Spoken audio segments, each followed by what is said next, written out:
Okay. Hi guys, how y'all doing? I'm back with another one. Yes. I'm here because I want to do a book review with you. Now, I've been reading this book. Well, I just finished this book called, if you can see, it's called Behind Closed Doors. And it's by B.A. Paris.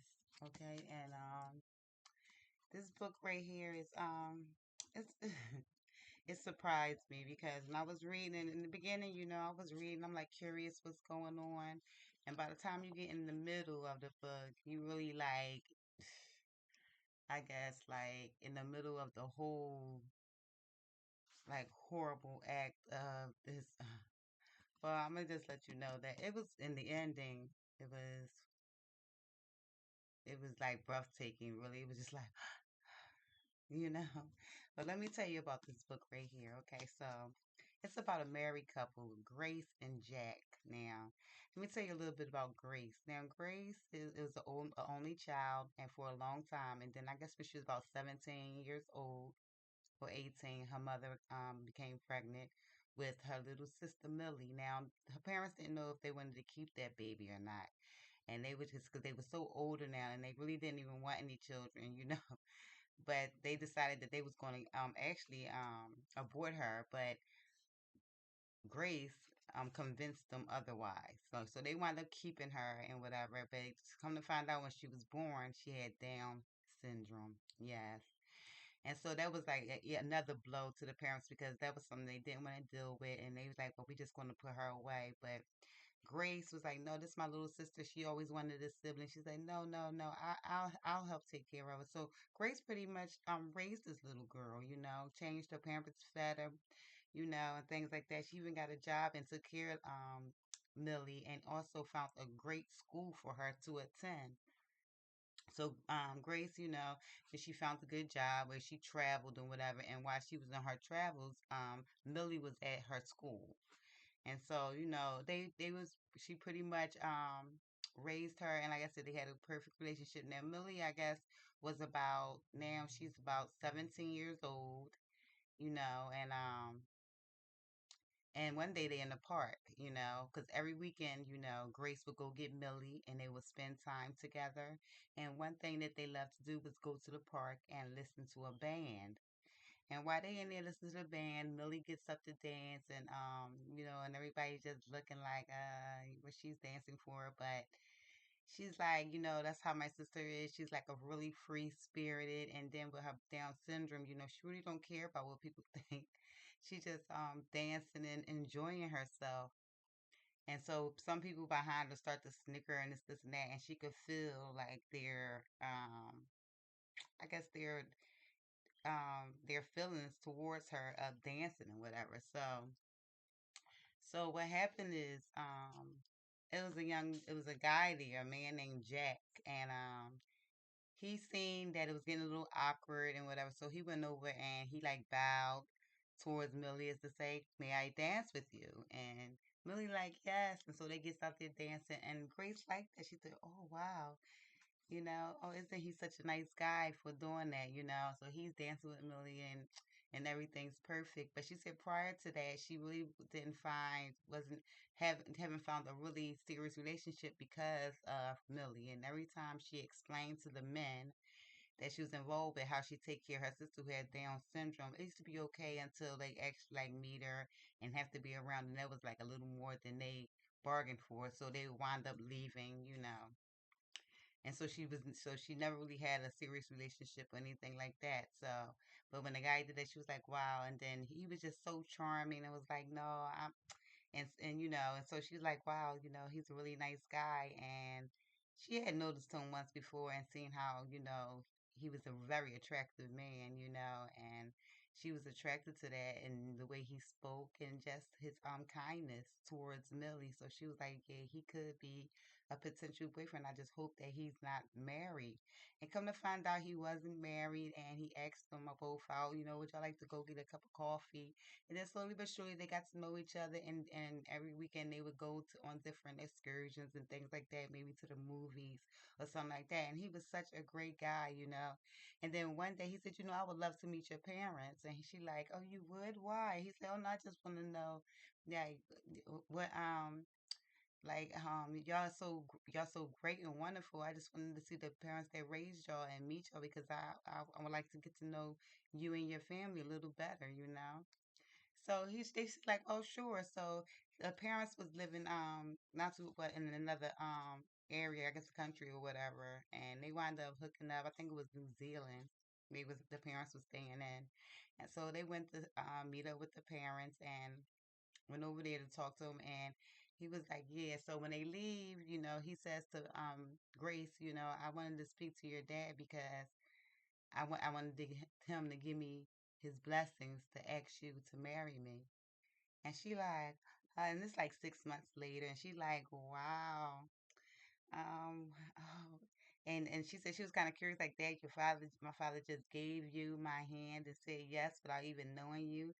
But he said, so is that a no? She like, no, that's a yes, of course. He said, because I love you and Million. I would love to be a part of your lives.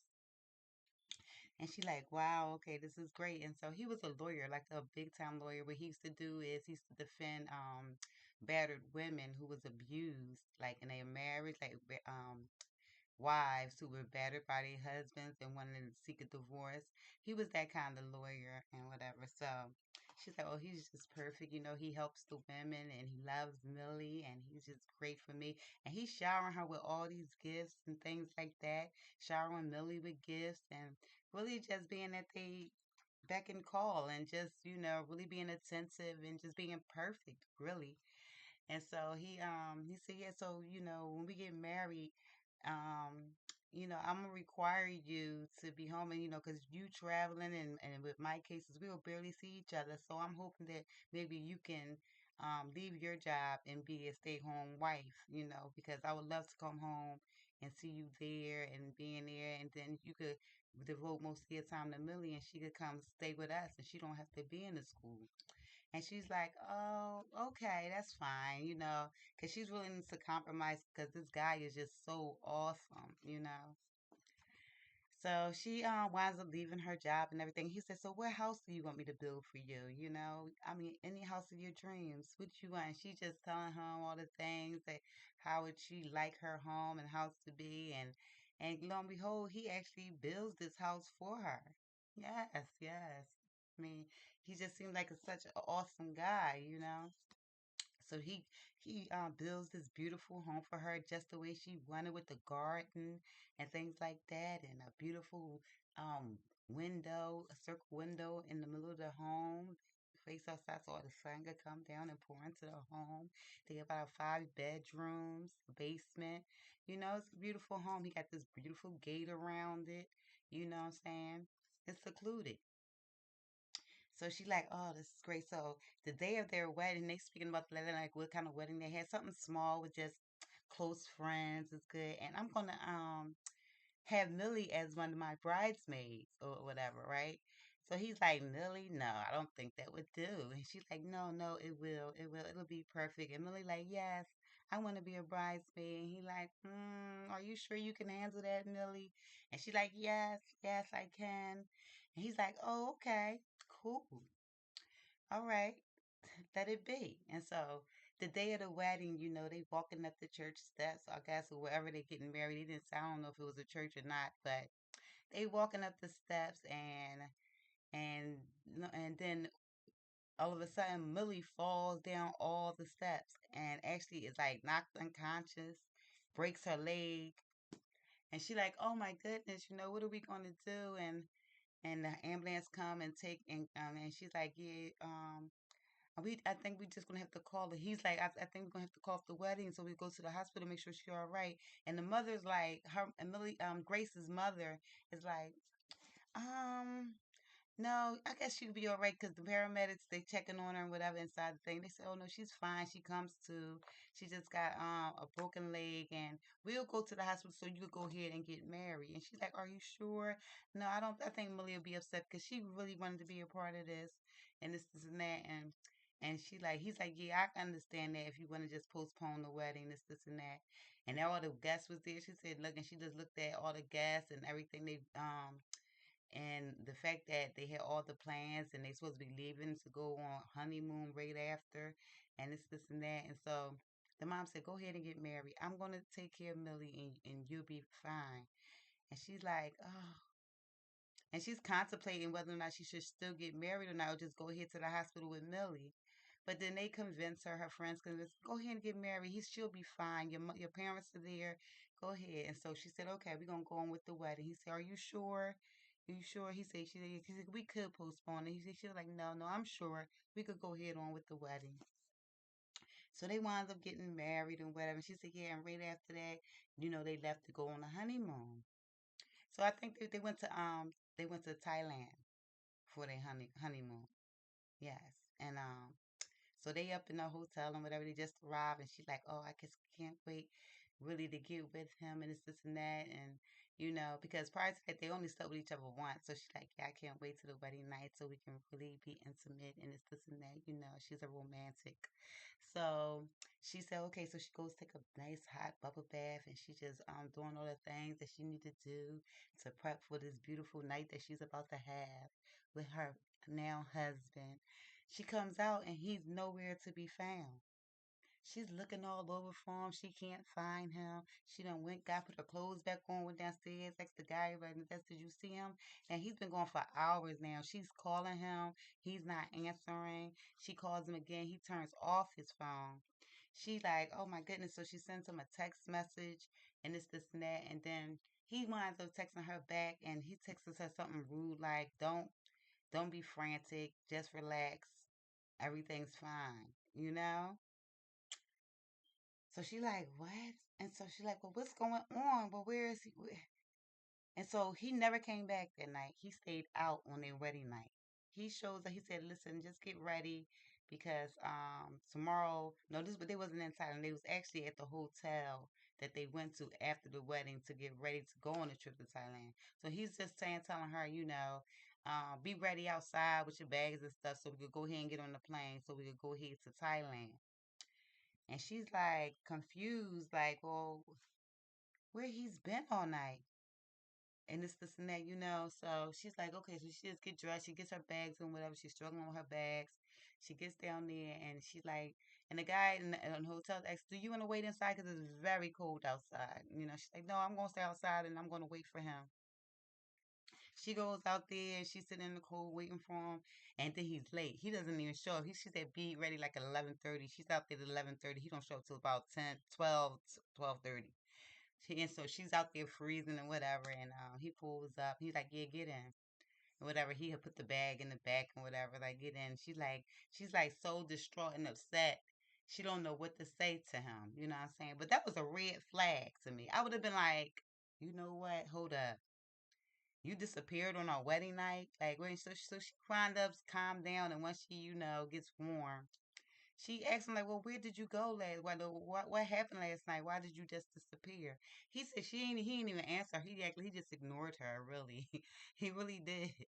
And she goes on to Thailand with him, and when he gets there, he sets everything straight to him to her. Like, he tells, this is the story he gives to her. And cause she's like, just like forever. She's like, "Well, what's going on? What's up with this? Like, why are you acting this way now?" Like, he did a whole 360. So he's like, "Listen, let me tell you a story. You want to know what's going on and why?" I knew. He was like, "Listen." He was like, "Imagine a little boy, a mother and a father living in a house, and the father keeps his mother locked up in the basement all the time, and you could just hear her crying and sobbing. And I used to be so sad. Like, 'Oh, can you please take my?'" He said the little boy used to be so sad and like, "Can you please take my mother out of the basement?" And he like, "No, that's where she needs to be. That's where she's gonna be." And basically, the father was torturing the mother, right? He said after a while, he started to enjoy to hear his mother scream, and he started to enjoy to hear her fear in her voice. And it was something that he actually started to thrive off of and enjoy eventually.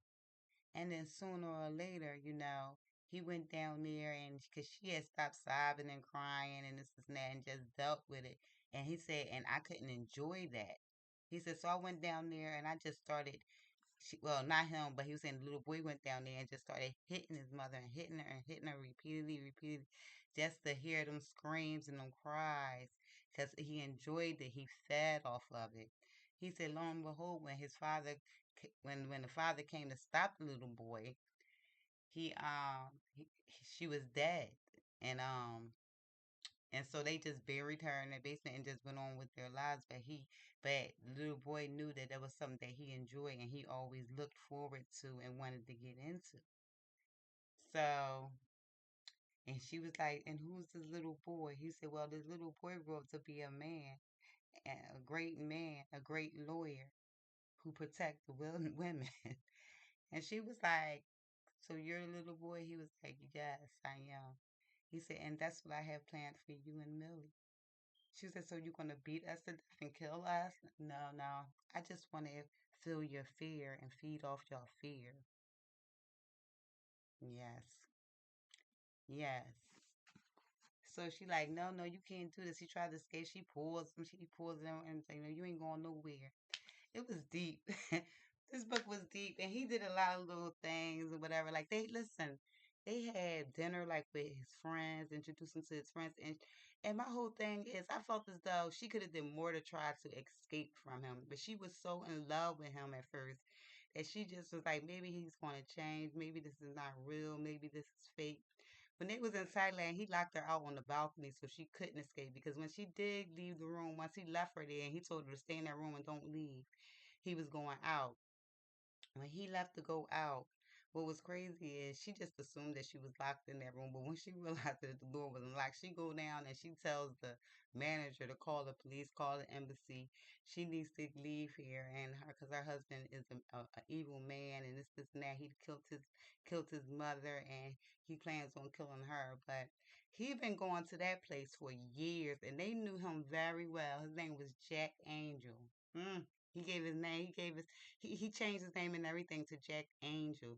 So they knew him very, very well. And so they did not believe her. He come back and stuff some yeah, she's got a mental, she's a little emotional, she's unstable and it's this and that. He even got documents written up about her condition and he's showing the manager and whatever and they like, they takes her back to the room. I mean, but my whole thing is when you got out of the room and you knew he did all that stuff, why didn't you just leave from the door? You know what I'm saying? Like, I would have left straight from the door. I wouldn't stop and talk to no manager. I would have just left and tried to find me a way back home without him even knowing. But he wound up keeping her there. They done went to that house, and you in the airplane. Y'all walking through the airport and things like that. And my whole thing is no, no. That's mm-mm. I can't see me just going along with that and not just saying, okay, look, I would make a scene or something like, no, I'll get off of me. I would have made a scene or something in front of everybody. Like, no, I don't want to be married to you anymore. You're horrible. And I'm leaving. And I would have left. And then if he tried to stop me, I'd be like, no. And then people would have came like, don't stop it. If she want to leave and she don't want to be with you no more, it's over. You know what I'm saying? But she went along with this stuff. Like, she went to the house with him. And then he trapped her in the house, locked her in a room. And every time she tried to escape, or do something like that, he took a privilege from her. And next thing you know, she was in the basement. Like he created the secret room in the basement and painted it all red. He locked her in there sometimes, and she's crying and sobbing and things like that. And you ain't gonna go. He used to tell you're not gonna be able to go see Millie if you keep doing this and keep acting up. You ain't gonna we gonna she gonna keep missing her weekends, and that's gonna make her very very sad. But get this though, when they finally came back from Thailand, he allowed her to see Millie to meet again. He listen. He didn't let her be alone. He didn't give her no phone. She couldn't touch the phones and nothing like that. So when they finally meet up with Millie, and Millie like, yeah, I need to use the bathroom. Millie was smart. For her to have Down syndrome, she was very very clever little girl. And she told him, she said, well, we got need to use the bathroom. He said, well, I'm coming too. She said, you can't come into the women's bathroom. He said, I know, I'm just going to walk y'all. He did not want her, Grace, to go to, he said, you can't go to the bathroom by yourself. She said, no, I got my period. I need help. And he like, okay, fine. So he lets them go into the bathroom, but he's standing right there by the bathroom door and whatever because he don't want Grace out of his sight. So she goes in there and she tells Grace, yeah, Jack pushed me down the steps on the day of the wedding. She like, what? She was like, he said, are you sure? Are you certain? Yes, Jack pushed me down the steps. You believe me, don't you? He pushed me. And I fell down the steps on the day of the wedding. She's like, oh, okay. Well, don't tell no one. She like, don't tell nobody. My whole thing is that was your way out. If she would have told the people at the school that Jack actually pushed her down them steps, they would have done an investigation, came to the house, and they trying to figure out what's going on there. But she all like, no, don't tell nobody. Just keep it a secret. This, and that. And she like, well, why? She was like, is Grace scared? She was like, yes, I'm scared. She was like, okay. But then one weekend that they hooked up, because Millie act like she couldn't sleep, so they was giving her sleeping pills because Millie loves to read books, and it's Christie, Agatha Christie that she be listening her mysteries. So she got the idea of pretending like she couldn't sleep, and she was just saving all the sleeping pills. And so when they got back, so the next weekend, well, another weekend when they once got together, she told Grace, like, here, Grace, I got these sleeping pills for you. You go ahead and give them to Jack and kill him so you could get away, so we could be safe. Because he's a very, very bad man. And she's like, what? Oh, no, we can't kill anyone. She was like, no, look. She said, Jack is very, very bad. He's mean and he will hurt us. Okay, so you need to hear take this. She was like, no, no, no, it's not good to kill people. You can't do this. And she was like, and Millie was kind of like sad that she didn't take the pills, but she wound up taking the pills. She just hid them in her shoe and whatever. And she was trying to figure out how she's gonna do it because he done locked her into this room. She couldn't leave this room at all, only to come out when they had when he had guests over and had to do any cooking. Other than that, she stayed in this room and she couldn't get dressed. She just had these black pajamas on her and she couldn't even put clothes on or whatever. So she just stayed in that room. He took books from her, everything from her. She could paint too, and he took even that from her. So she was just in that room just for her the whole time. He wouldn't feed her too some days. Like she would go days without eating. Yes, I'm telling you, and like when like the friends came over, like the come over for dinner, where they go out to dinner, they be like, "Oh, you so thin, Grace. How you stay so thin and eat so much?" Because when Grace used to be out to dinner, she used to order a lot because she used to be so hungry. And it's like, "And you eat all this and you so thin?" And she was like, "Yeah, yeah, it's my build and this and that." I mean, I was just like, you know what, girl? It wouldn't be. Mm-mm. I couldn't go. I couldn't go for that because the second that we hooked up with his friends or something like that, I would have been blurting out, creating an argument, so I could even get out and say, "Oh no, you know what? I don't like the way you're talking to me. I'm getting tired of this, and that. Look, it's over between us. Okay? I want a divorce. Can I come stay with y'all while I get my divorce from him? Because I'm done. You know, what I'm saying? I would have made some kind of effort to get from under his clutches. You know what I'm saying? I wouldn't have been going doing all these things for for him and for our company, and you playing this game with him.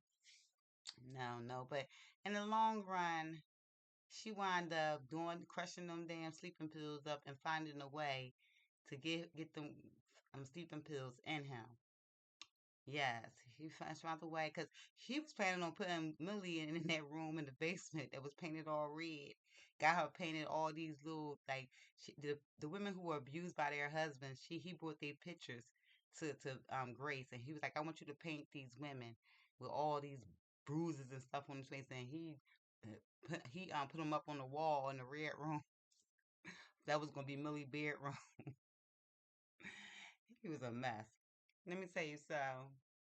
She wound up feeding him the sleeping pills and he went to sleep and he wound up dying because she blocked him in that room, that same room that he had for her because you could get in, but there was no way for you to get out that room. He removed the doorknobs and everything. So she acted up one day. He was dragging her ass down there, but she had already drugged him and he wound up passing out down there and she closed him in there and went on to Thailand on vacation because he had lost his case and they acted like, but they set it up really nice and she acted like that he was so upset because he had lost his first case that he wanted to go ahead and get do the paperwork and then he was going to meet her in a couple of days in Thailand. So she got her girlfriend Esther to come pick her up because Esther was kind of was like the smart one. Diane was kind of going with Jack until she was so attracted to Jack and just thought Jack was the greatest husband ever because he put on a good show. But Esther always looked back like, it's just something about this guy, you know. It was something about him, and she always was curious about certain things, asking all kinds of questions and stuff. So when Esther came to pick her up to take her to the airport, everything was all good, right? So when she was in Thailand and Jack was locked in that room back at home inside that red room, she was like calling him and picking the phone, like, "Where you at, honey? I missed you. I can't wait till you get here and join me." And it's this and that. So when she called his friend, it was like, Jack hasn't came to Thailand yet. I don't know what's going on. Can you go check on him? And it's this and that. And she played the good. So he went over there and they said, Grace, you got to sit down because we have some bad news to tell you. And she's like, what? What's wrong? Is it Jack? Is he okay? Is he okay? She really played it good. And he was like, no, I'm sorry, but Jack has passed away. Jack is dead. They found Jack dead in the house. She's like, oh, and she's all playing a role. Oh my goodness, how? They think he killed himself. They believe he killed himself. Oh. She's so upset. So they say she got to go back now home, whatever. She cut the trip short. She gets on the plane. She goes back and she calls Diane. Said, Diane, can you meet me at the airport so I could go to the house and talk to the police to see what happened to Jack. So when she gets off the airplane, she see that it's Esther there at the airport waiting for her. So she's like, but what Esther there? Because Esther ain't easy to fool. So she's trying to get herself together. So Esther said, before we get to your house, let's go have a cup of coffee. She said, are you sure? Because I know the police is waiting for me, and I need to talk to them about what happened to Jack. I just can't believe this and whatever. She said she had everything planned in the way she was going to tell Diane. She said, but she was off guard. It like threw her off when Esther came to pick her up. She said, so she's sitting down and with Esther said, no, you're going to need a cup of coffee. Just relax. And plus, it's a lot of traffic. We could wait like an hour or two and talk before we go head to the house to talk to the police. She like, oh, okay, so they sitting down and whatever, right? But prior to that, they had a birthday party for Millie, and they were saying how, Millie's favorite color was yellow, and how they had made this, how her bedroom was going to be, how she was saying, he was telling Millie how the bedroom was going to be yellow, but then on another occasion, when they had dinner with Esther and her husband, he was fucking with, he was trying to mess with, Grace by telling that Millie's room was going to be red. And Millie got so upset because she know about that red room in the basement because he puts her in it most of the time, right? And so they was like, yeah, red's her favorite color. So what happened was on Millie's birthday, Esther bought her a red box and was like, here you go. It's a red box to keep all your things in. And she was like, oh, thank you. She's like, yeah, and I got red because that's your favorite color. She said, no, my favorite color is not red. It's yellow. And she was like, yellow, but I thought you said that. And she was like, what, your bedroom's red, isn't it? She was like, no. My bedroom's yellow. And so Esther was thinking like, well, why, Jack? Well, why did you tell me that her bedroom was red and you was painting her bedroom red? I remember distinctly that you said that her bedroom was gonna be red. It's red. And even Diane confirmed it. She said, right, Diane? Diane was like, yeah. She said, don't you remember, Grace? Grace was like, oh no, I forgot. I can't recall. So so Millie was like, yeah, my favorite color is yellow. And this is my yellow because he put a nice little yellow dress to wear and whatever. And she was like, see, this my yellow dress and my bedroom gonna be yellow. And so Esther was like, what? Well, why did you tell me that her favorite color was red and her bedroom was red? So so so fast forward, they at the coffee shop having coffee before they go meet the police. And so she said, so Esther sit there and she was like, yeah, the last time you seen Jack was when the day that you left to go to Thailand, right? And she was like, yes, it was. He was like, and I remember because we said goodbye to him in the window, right? She was like, yes, we waved goodbye, and he blew you a kiss. She was like, yeah. And she was like, yeah.